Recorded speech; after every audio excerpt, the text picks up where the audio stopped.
ರಾಜ್ಯಸಭೆ ಟಿಕೆಟ್ಗೆ ಸುಮಲತಾ ಅಂಬರೀಶ್ ಕಸರತ್ತನ್ನು ನಡೆಸ್ತಾ ಇರುವಂಥದ್ದು. ಜೂನ್ 8ಕ್ಕೆ ರಾಜ್ಯಸಭೆ ಚುನಾವಣೆಗೆ ನಾಮಪತ್ರ ಸಲ್ಲಿಕೆಗೆ ಕೊನೆ ದಿನ. ಮಾಜಿ ಪ್ರಧಾನಿ ಎಚ್.ಡಿ. ದೇವೇಗೌಡರು ಮತ್ತೊಂದು ಕಡೆ ರಾಜ್ಯಸಭೆ ಟಿಕೆಟ್ಗಾಗಿ ಸುಮಲತಾ ಅಂಬರೀಶ್ ನಡೆಸ್ತಾ ಇರುವಂತಹ ಕಸರತ್ತು. ಜೂನ್ 8ಕ್ಕೆ ರಾಜ್ಯಸಭೆ ಚುನಾವಣೆಗೆ ನಾಮಪತ್ರ ಸಲ್ಲಿಕೆಗೆ ಕೊನೆಯ ದಿನವಾಗಿರುತ್ತೆ. ಮಾಜಿ ಪ್ರಧಾನಿ ಎಚ್.ಡಿ. ದೇವೇಗೌಡರು ರಾಜ್ಯದ ಸ್ಪರ್ಧೆ ಡೌಟ್ ಅಂತ ಕೂಡ ಹೇಳಲಾಗ್ತಾ ಇದೆ. ದೊಡ್ಡಗೌಡರಿಗೆ ಮಹಾರಾಷ್ಟ್ರದಿಂದ ರಾಜ್ಯಸಭೆಗೆ ಸ್ಪರ್ಧೆಗೆ ಅವಕಾಶವನ್ನ ಮಾಡಿಕೊಡಲಾಗತ್ತಾ? ರಾಜ್ಯಸಭೆಗೆ ಮಹಾರಾಷ್ಟ್ರದಿಂದ ಎಚ್.ಡಿ. ದೇವೇಗೌಡರು ಸ್ಪರ್ಧೆ ಸಾಧ್ಯತೆ ಅಂತ ಕೂಡ ಹೇಳಲಾಗ್ತಾ ಇರುವಂಥದ್ದು. ಮಾಜಿ ಸಂಸದೆ ಸುಮಲತಾ ಅಂಬರೀಶ್ಗೆ ರಾಜ್ಯಸಭಾ ಟಿಕೆಟ್ ಸಾಧ್ಯತೆ ಅಂತ ಕೂಡ ಹೇಳಲಾಗ್ತಾ ಇದೆ.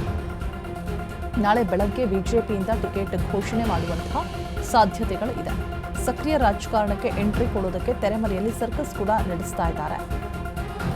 ರಾಜ್ಯಸಭೆ ಟಿಕೆಟ್ ಕೈ ತಪ್ಪದಂತೆ ಎಚ್ಚರಿಕೆ ವಹಿಸಿರುವಂತಹ ಸುಮಲತಾ ಕಳೆದ ಲೋಕಸಭಾ ಚುನಾವಣೆಯಲ್ಲಿ ಸ್ಪರ್ಧೆಯಿಂದ ಹಿಂದೆ ಸರಿದಿದ್ದಂತಹ ಮಾಜಿ ಸಂಸದೆ, ಹೈಕಮಾಂಡ್ ಸೂಚನೆಯ ಮೇರೆಗೆ ಎಚ್ಡಿಕೆಗೆ ಕ್ಷೇತ್ರ ಬಿಟ್ಟುಕೊಟ್ಟಿದ್ದಂತಹ ಸುಮಲತಾ ಆ ವೇಳೆ ಬಿಜೆಪಿ ನಾಯಕರಿಂದ ಸುಮಲತಾಗೆ ಸ್ಥಾನಮಾನ ಭರವಸೆಯನ್ನು ಕೊಟ್ಟಿರ್ತಾರೆ, ಸೂಕ್ತವಾದಂತಹ ಸ್ಥಾನಮಾನ. ಹೀಗಾಗಿ ರಾಜ್ಯಸಭಾ ಟಿಕೆಟ್ ಮೇಲೆ ಕಣ್ಣಿಟ್ಟಿರುವಂತಹ ಮಾಜಿ ಸಂಸದೆ ಸುಮಲತಾ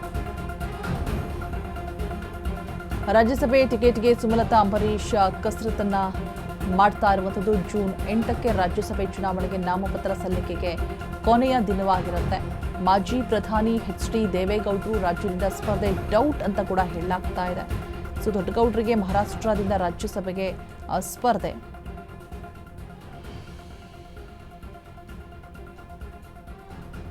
ಯಾರಿಗೆ ದೋಸ್ತಿ ಟಿಕೆಟ್ ಒಲಿದು ಬರಬಹುದು? ಎಚ್.ಡಿ. ದೇವೇಗೌಡರು, ಸುಮಲತಾ ಅಂಬರೀಶ್. ಮಾಜಿ ಪ್ರಧಾನಿ ಎಚ್.ಡಿ. ದೇವೇಗೌಡರು ರಾಜ್ಯದಿಂದ ಸ್ಪರ್ಧೆ ಡೌಟ್ ಅಂತ ಕೂಡ ಹೇಳಲಾಗ್ತಾ ಇರುವಂಥದ್ದು.